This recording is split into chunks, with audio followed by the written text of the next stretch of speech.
شهرآوردی شیرین و سنتی.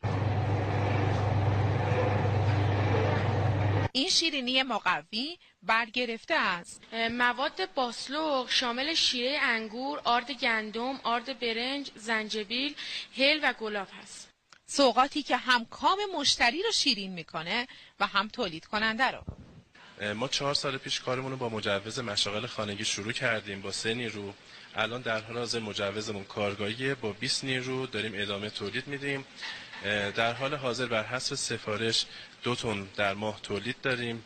گردوی تازه یکی از مؤلفه‌های خوشمزه شدن این تحفه سنتی است. این رشته‌های گردو رو که ما از قبل آماده کردیم میزنیم داخل مواد باسلوق که داخل این دیگه. بعد از اینکه باسلوق آماده میشه ما باسلوق رو به مدت 2 هفته ثبت میکنیم تا خوش بشه. بعد از اینکه خوش شدن ما اینا رو بسته‌بندی میکنیم، برای فروش آماده میشن. ما اولین کارگاه سنتی باسلوق هستیم که مجوز رسمی از معاونت غذا و دارو داریم.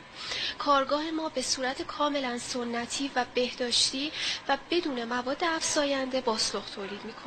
کسب و کاری که لبخند را بر لبان تولید کننده نشانده. من الان حدوداً 1 سال و نیمه که خدا رو شکر تو این کارگاه مشغول به کار هستم. شیرینی که کام استانهای مجاور رو هم شیرین میکنه.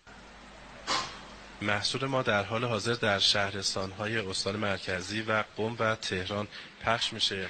کسب و کاری که اگر حمایت بشه میتونه اشتغال 80 نفر و ظرفیت تولید 6 تن در ماه رو داشته باشه. از اونجایی که باسلوق یه شیرینی قدیمیه، رونق اون میتونه به انتقال فرهنگ و سنت دیرینه این سرزمین کمک کنه. صابری، خبرگزاری صدا و سیما، تفرش.